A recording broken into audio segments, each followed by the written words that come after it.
우리에게 주시는 구약의 말씀은 사무엘하 7장 8절로 12절 16절입니다. 그러므로 이제 내 종 다윗에게 이와 같이 말하라. 만군의 여호와께서 이와 같이 말씀하시기를 내가 너를 목장 곧 양을 따르는 데서 데려다가 내 백성 이스라엘의 주권자로 삼고 내가 가는 모든 곳에서 내가 너와 함께 있어 내 모든 원수를 내 앞에서 멸하였은즉 땅에서 위대한 자들의 이름같이 내 이름을 위대하게 만들어 주리라. 내가 또 내 백성 이스라엘을 위하여 한 곳을 정하여 그를 심고 그를 거주하게 하고 다시 옮기지 못하게 하며 악한 종류로 전과 같이 그들을 해하지 못하게 하여 전에 내가 사사에게 명령하여 내 백성 이스라엘을 다스리던 때와 같이 아니하게 하고 너를 모든 원수에게서 벗어나 편히 쉬게 하리라. 여호와가 또 내게 이르노니 여호와가 너를 위하여 집을 짓고 내 수완이 차서 내 조상들과 함께 누울 때에 내가 내 몸에서 날 내 씨를 내 뒤에 세워 그의 나라를 견고하게 하리라. 내 집과 내 나라가 내 앞에서 영원히 보존되고 내 왕위가 영원히 견고하리라 하셨다 하라. 아멘. 서신서의 말씀은 로마서 16장 25절로 27절입니다. 나의 복음과 예수 그리스도를 전파함은 영세 전부터 감추어졌다가 이제는 나타나신 바 되었으며 영원하신 하나님의 명을 따라 선지자들의 글로 말미암아 모든 민족이 믿어 순종하게 하시려고 알게 하신 바 그 신비의 계시를 따라 된 것이니 이 복음으로 너희를 능히 견고하게 하실 지혜로우신 하나님께 예수 그리스도로 말미암아 영광이 세세 무궁하도록 있을지어다. 아멘. 복음서의 말씀은 누가복음 1장 26절에서 38절입니다. 여섯째 달에 천사 가브리엘이 하나님의 보내심을 받아 갈릴리 나사렛이란 동네에 가서 다윗의 자손 요셉이라 하는 사람과 약혼한 처녀에게 이르니 그 처녀의 이름은 마리아라. 그에게 들어가 이르되 은혜를 받은 자여 평안할지어다. 주께서 너와 함께 하시도다 하니 처녀가 그 말을 듣고 놀라 이런 인사가 어찌함인가 생각하매 천사가 이르되 마리아여 무서워하지 말라. 네가 하나님께 은혜를 입었느니라. 보라 네가 잉태하여 아들을 낳으리니 그 이름을 예수라 하라. 그가 큰 자가 되고 지극히 높으신 이의 아들이라 일컬어질 것이요 주 하나님께서 그 조상 다윗의 왕위를 그에게 주시리니 영원히 야곱의 집을 왕으로 다스리실 것이며 그 나라가 무궁하리라. 마리아가 천사에게 말하되 나는 남자를 알지 못하니 어찌 이 일이 있으리이까.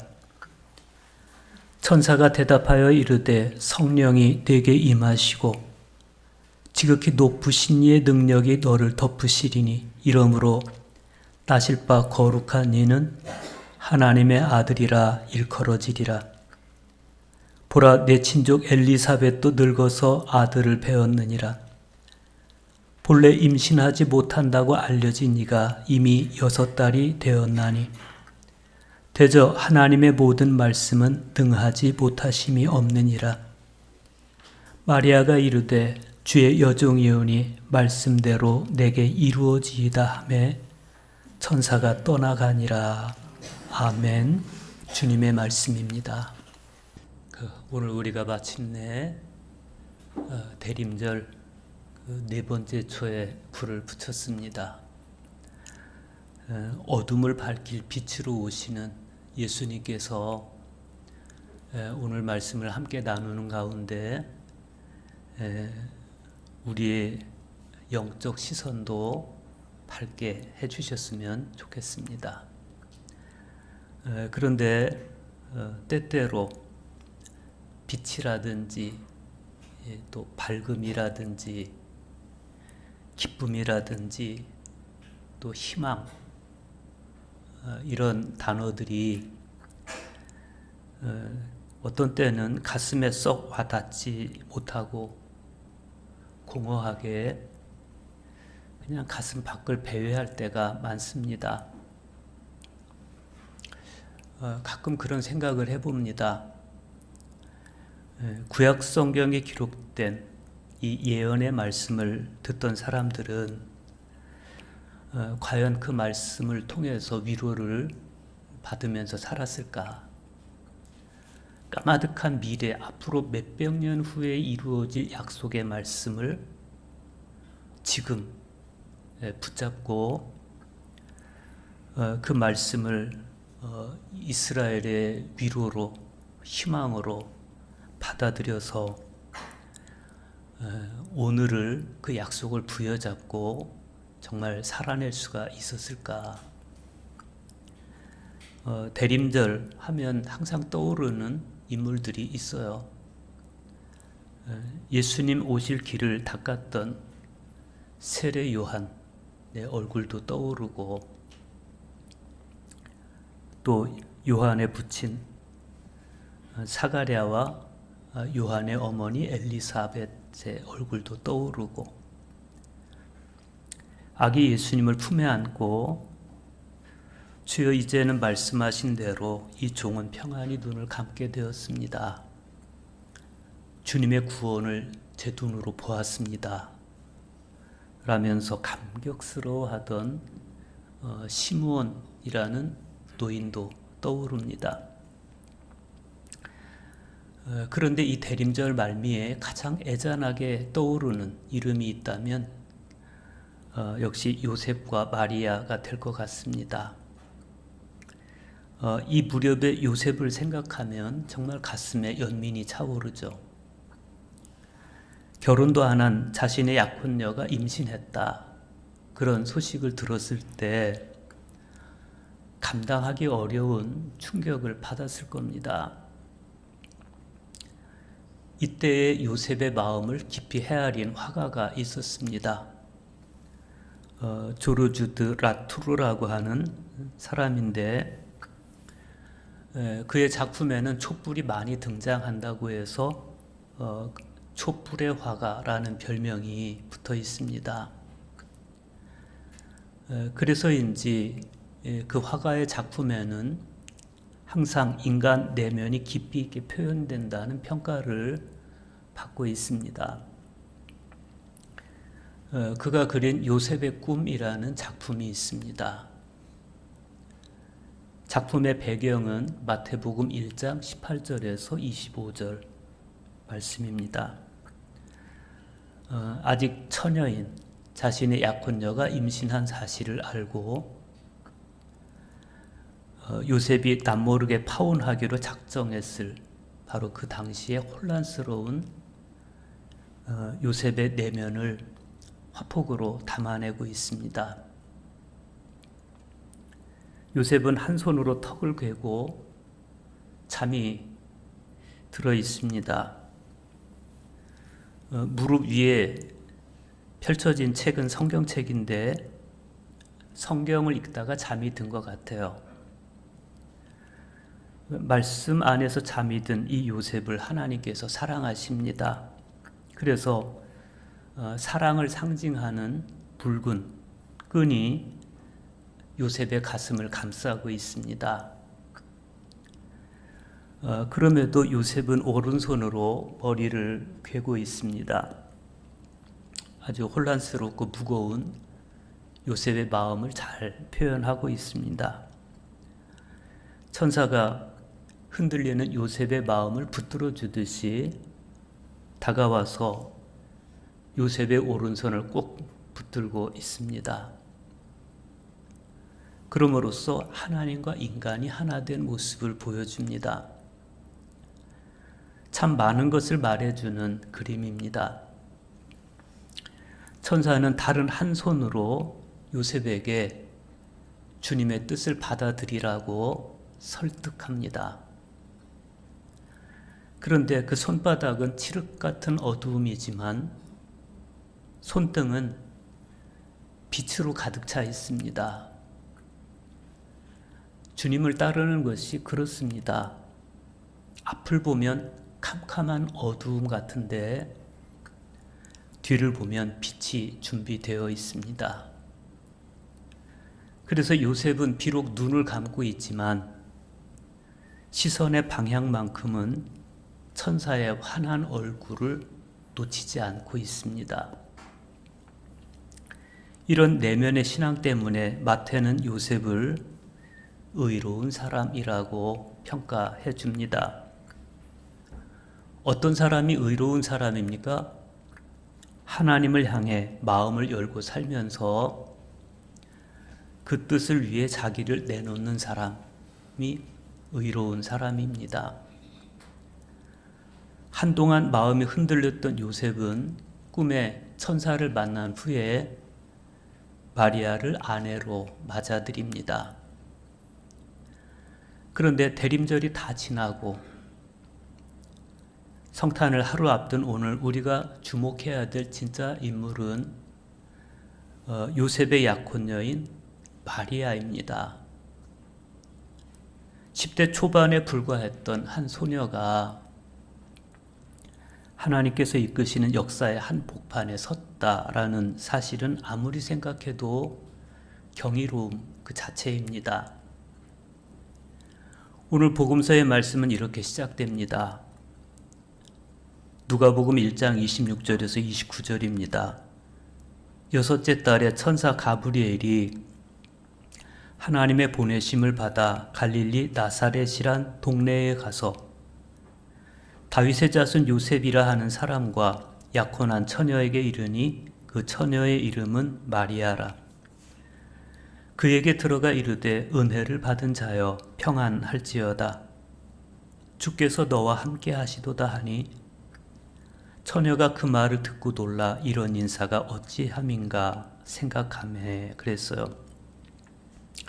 천사 가브리엘이 하나님께로부터 보내심을 받아서 갈릴리 나사렛 동네에 사는 처녀 마리아를 찾아와서 메시지를 전하는 장면입니다. 이때 하나님께서 가브리엘을 통해서 마리아에게 하신 말씀은 주께서 너와 함께 하시도다 였습니다. 이것은 은총의 완성입니다. 은총 중에 최고의 은총은 하나님께서 인간을 찾아오신 사건이고 하나님께서 인간과 함께 하신 사건입니다. 이때 비로소 사람에게 새로운 일이 일어납니다. 하나님께서 인간을 찾아오시면 만일 우리가 신앙생활을 하는 동안 단 한 번이라도 주님께서 나를 찾아오셔서 함께 하신 경험이 없다면 어쩌면 우리가 가지고 있는 신앙이라는 것이 그냥 한낱 관념에 지나지 않을 수도 있겠습니다. 단 한 번도 주님과 대면함이 없는 신앙은 필경, 피상적이고 교리적인 신앙생활로 흐를 것이고 우리는 아무런 두려움도 긴장감도 없는 그저 자기중심적 종교인이 될 수 있습니다. 누가는 마리아가 주께서 너와 함께 하시도다 라는 천사의 말을 들었을 때 그 말을 듣고 놀라서 이런 인사가 어찌 됨인가 생각했다고 말해줍니다. 이런 인사가 어찌 됨인가 문자적 의미로 보면 마음 깊이 숙고하고 되뇌었다 그런 뜻입니다. 그러니까 마리아가 천사가 전해준 말을 곱씹어 마음 깊이 숙고하고 그리고 그 말씀에 순종할 준비를 하고 있었다. 이런 의미로 주석가들은 말해줍니다. 그런데 이 마리아 안에 생각이 채 정리되기도 전에 천사가 더 이해하기 어려운 말을 합니다. 30절과 31절 보십시오. 천사가 이르되 마리아여 무서워하지 말라. 네가 하나님께 은혜를 입었느니라. 보라 내가 잉태하여 아들을 낳으리니 그 이름을 예수라 하라. 천사가 마리아에게 전해준 비밀스럽고 기쁜 소식을 누가는 아주 절제된 언어로 기록을 해놨습니다. 누가가 기록한 이 기쁜 소식은 다름 아닌 육신을 입고 땅에 내려오신 하나님에 관한 것이었습니다. 천사는 마리아에게 아기의 이름을 예수라 하라라고 가르쳐 줍니다. 예수는 구원자 이런 뜻입니다. 그러니까 육신을 입고 땅에 내려오신 하나님은 예수, 즉 구원자로 오신 분이다 이런 뜻이에요. 즉 예수라는 이름에 육신을 입고 땅에 오신 하나님의 하실 일이 이미 담겨 있습니다. 구원자예요. 그분은 구원자로 오셨어요. 교회 오래된 전통은 그 일을 노래를 만들어서 찬미해 왔습니다. 가브리엘이 하늘 궁창에서 나사렛으로 날아 내려와 처녀 마리아 앞에 서서 큰 소리로 말하기를 기뻐하라. 네가 아담보다 먼저인 아들, 만물의 창조주, 너에게 울부짖는 자들의 구원자를 낳을 것이다. 기뻐하라, 순결한 처녀여. 가브리엘이 하늘에서 내려와 동정녀에게 말했지. 기뻐하라, 네가 온 세상이 담을 수 없는 분을 잉태하리니 그분을 네 태 안에 모실 것이다. 네가 새벽별보다 먼저 하늘 아버지의 빛으로 빛나는 분을 잉태할 것이다. 시작이 없으신 아버지의 영원하신 말씀께서 타락한 인간을 가엾이 여기는 한없는 사랑 안에서 위에 있는 것들과 결별하지 않으신 채 이곳 아래로 내려오셨다. 아담의 헐벗음을 취하시어 당신께서 낯선 모습을 입으셨다. 하나님께서 사람으로서 그녀에게서 아기로 태어나 인류를 다시 지으신 것이니 사람들아, 세상의 재창조에 대한 소식을 널리 알리어라. 그게 탄생 예고 찬미가의 내용입니다. 아담보다 먼저 계신 아들이시고 아버지의 영원하신 말씀이신 그분이 타락한 인간을 가엾이 여기신 그 사랑으로 아담의 헐벗음을 취해 이 땅에 오신 일, 그 일을 오래전 이사야는 이렇게 예언했었습니다. 보라, 처녀가 잉태하여 아들을 낳을 것이요 그 이름을 임마누엘이라 하리라. 그러니까 약 700년 전에 전해준 이사야 선지자의 이 예언이 지금 한 나사렛에 있는 어린 소녀의 태에서 막 성취되는 그런 찰나인 겁니다. 이제 마리아는 스스로 자기 아들에게 예수라는 이름을 지어줌으로써 그 아이가 이 세상의 구원자가 된다는 것을 받아들여야 됐습니다. 그런데 정작 마리아에게 있어서 이 일은 당혹스러운 일이었습니다. 그래서 마리아가 천사에게 물어봐요. 나는 남자를 알지 못하니 어찌 이 일이 있으리까? 때때로 하나님께서 하시려는 일이 인간의 이성과 대치될 때가 있습니다. 그중 하나가 인류 역사 속에서 있었던 처녀가 아이를 가진 일이었습니다. 누가복음에는 2번의 수태고지가 기록이 되어 있습니다.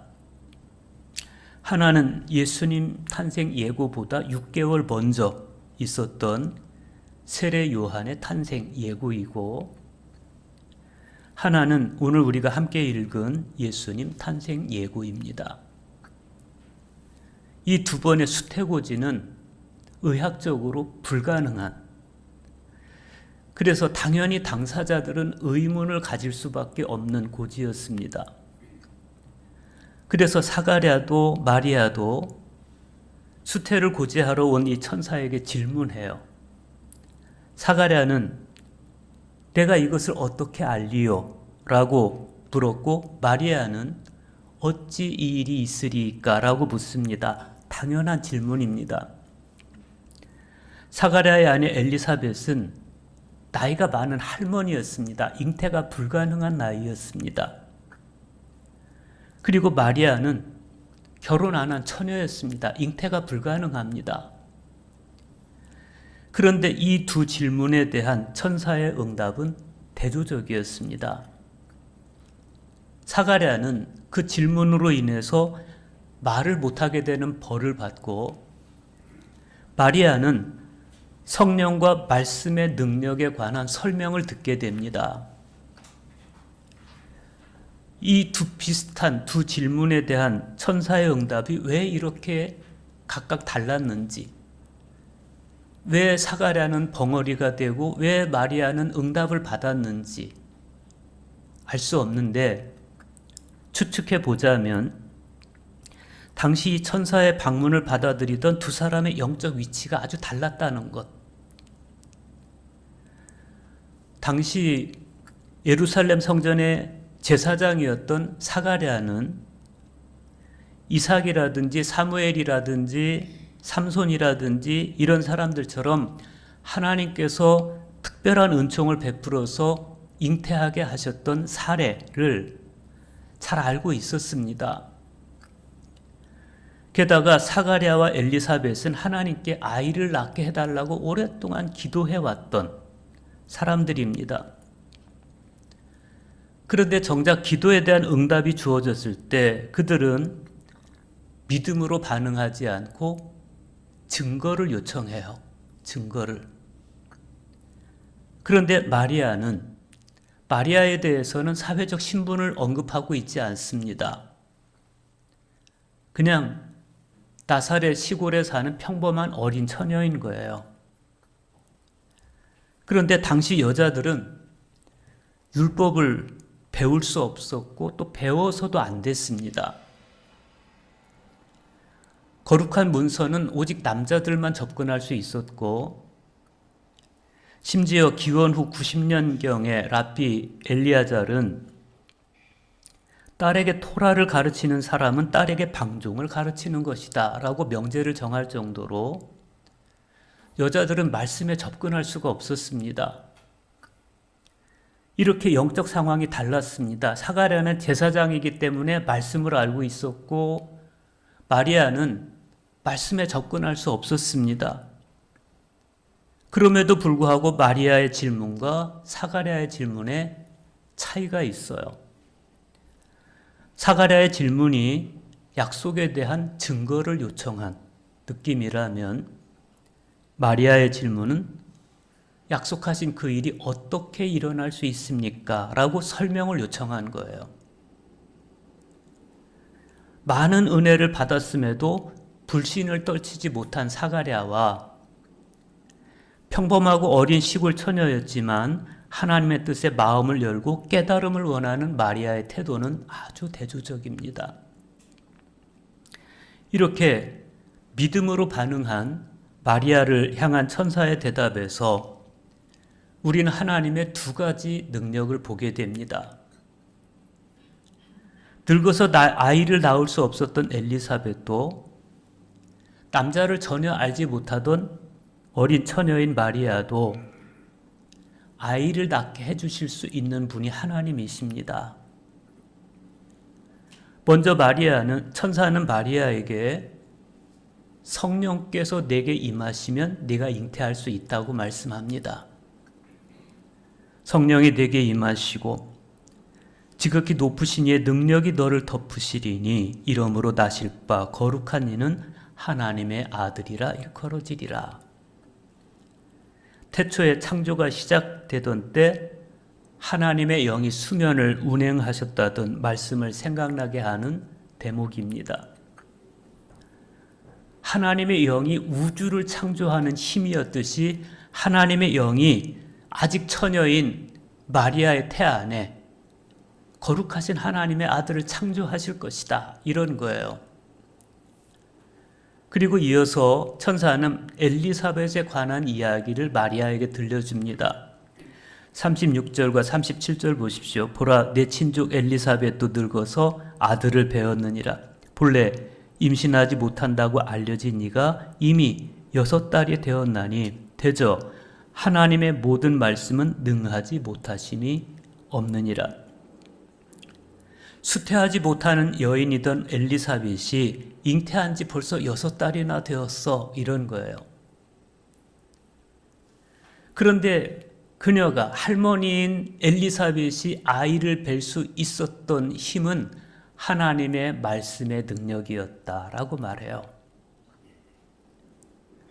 그러니까 나는 남자를 알지 못하니 어찌 제가 잉태할 수 있겠습니까? 어찌 이런 일이 있습니까? 라는 마리아의 물음에 대한 천사의 대답은 두 가지예요. 하나는 성령이 내게 임하시고 하나님의 능력이 너를 덮으실 것이다. 하나는 하나님의 말씀은 능치 못함이 없다. 태초에 우주를 창조하신 힘은 두 가지였어요. 하나님의 영이 수면에 운행하셨고 말씀으로 빛이 있으라 하며 빛이 생겨났죠. 이 두 능력이 너를 덮을 것이다. 이 말씀으로 천사의 메시지는 끝났어요. 대답이 온 거예요. 그러면 이제 마리아는 자신의 태도를 정해야 됩니다. 믿음을 보이든지 아니면 불신하든지. 하나님께서 자기 태에 성령의 힘으로 또 말씀의 능력으로 창조하실 그 생명이 하나님의 아들이시라는 사실을 받아들이고 자기 처녀의 태를 내어드려서 그 아들을 영접하기에는 믿음이 필요했고 순종이 필요했습니다. 그런데 마리아가 뭐라고 반응합니까? 주의 여종이오니 말씀대로 내게 이루어지이다 라고 응답합니다. 마리아는 들려온 말씀에 단순하게 반응했습니다. 그 단순함은 이미 마리아가 결단했다는 사실을 보여줍니다. 믿음의 사람이 보이는 열매가 바로 이런 말씀을 받아들이는 자세의 단순함입니다. 왜 우리가 하나님의 말씀 앞에서 단순해야 됩니까? 하나님은 말씀대로 이루시기 때문입니다. 마리아의 이 말씀에 대한 순종으로 인해서 하와를 넘어지게 했던 사악한 유혹의 힘이 무너지기 시작했습니다. 하와는 사탄의 유혹을 믿어서 말씀에 불순종했지만 마리아는 천사의 약속의 말씀을 믿고 말씀에 순종했습니다. 한 여인의 불순종으로 인해서 인류가 죽음에 종속되게 되었다면 한 여인의 순종으로 인해서 인류가 생명에 속하게 되었습니다. 우리 역시 하나님의 말씀을 온전히 믿고 오로지 나는 주의 종이오니 말씀대로 내게 이루어지이다 라고 고백할 수 있다면 우리는 하나님의 생명에 속한 존재가 되는 것입니다. 오늘 구약성경에 우리가 눈여겨봐야 할 곳이 한 곳이 있어요. 사무엘하 7장 12절입니다. 내 수한이 차서 네 조상들과 함께 누울 때 내가 네 몸에서 내 씨를 내 뒤에 세워 그의 나라를 견고하게 하리라. 그리고 16절 보십시오. 네 집과 네 나라가 내 앞에서 영원히 보존되고 내 왕위가 영원히 견고하리라 하셨다 하라. 이 말씀은 천사가 마리아를 찾아오기 1000년 전에 하나님께서 다윗 왕과 맺어주신 약속의 말씀입니다. 우리는 이 약속의 말씀을 염두에 두고 마리아의 고백을 볼 필요가 있어요. 주의 여종이오니 말씀대로 내게 이루어지이다. 마리아의 이 고백은 이 한순간의 약속의 말씀에 대한 고백이 아니라 1000년을 거슬러서 하나님께서 다윗에게 하셨던 오랜 약속에 대한 순종이었습니다. 그런데 오늘 서신서의 말씀에 읽어보면 사도 바울은 한 걸음 더 나아가서 자신이 전하는 말씀, 자신이 전하는 복음에 대해서 영세전부터 감추어졌다가 이제는 나타나신 바 된 것이다. 이렇게 말해요. 그리고 이어지는 말씀에 보면 자신이 복음을 전하는 목적에 대해서 모든 민족이 순종하게 하시려고, 모든 민족이 믿어 순종하게 하시려고 라고 증언합니다. 그러니까 이 사도 바울의 말씀대로라면, 오늘 구약 성경과 사도 바울의 말씀을 비추어서 보면 지금 이 어린 소녀인, 12살 정도 되지 않는 이 어린 소녀인 마리아가 보이고 있는 이 순종은 천년을 거슬러 올라가서 하나님께서 다윗에게 약속하셨던 그 말씀을 받아들이는 순종이고, 더 거슬러 올라가면 영세전부터 감추어졌다가 지금 나타나고 있는, 천사의 말을 통해 나타나고 있는 복음의 말씀을 믿고 그 복음의 말씀에 순종하는 순종이었다.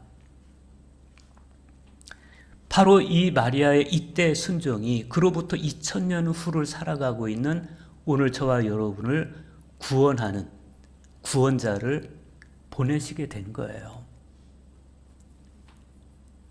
오늘 저와 여러분 역시 말씀에 순종할 때 그 순종 역시 짧게는 2000년, 길게는 태초에까지 거슬러 올라가서 하나님께서 뜻하셨던 일들에 대한 순종이 되는 것입니다. 이 순종이 버겁고 힘겹게 체감되겠지만 하나님은 우리의 그 말씀의 순종을 통해서 당신께서 계획하신 일들을 하나씩 하나씩 이루어 가십니다. 우리가 처음에 보았던 성화 요셉의 꿈에서 요셉 앞 천사의 손바닥은 칠흑 같은 어두움이지만 그러나 손등은 빛으로 가득 차 있었듯이 언뜻 보면 어둡고 버겁고 힘겨웠을 이 마리아의 순종을 통해서 영원전부터 하나님께서 계획하시고 말씀하신 복음이 지금 마리아의 태를 빛으로 밝게 채워가고 있는 겁니다. 언뜻 보면 마리아가 하나님을 위해서 헌신하고 있는 것 같지만 사실은 하나님께서 마리아에게 당신의 외아들을 내어주고 계신 겁니다. 이렇게 하나님은 신실한 처녀 마리아의 순종을 통해서 인류 역사상 최고의 선물인 예수님을 우리에게 주셨습니다. 그래서 성탄절이 기쁜 날인 겁니다. 우리가 마리아처럼 순종하면 하나님께서는 이루십니다. 성탄절은 달력을 통해 오는 것이 아닙니다. 성탄절은 마리아와 같은 믿음과 순종을 통해서 우리 가슴에 옵니다.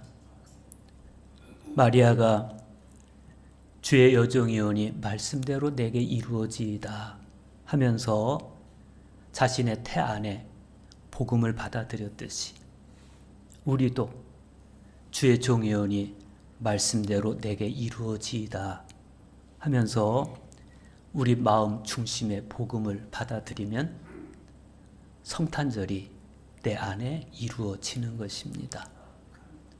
그 은총이 우리 모두에게 있어지시기를 간절히 축복합니다. 하나님 감사합니다.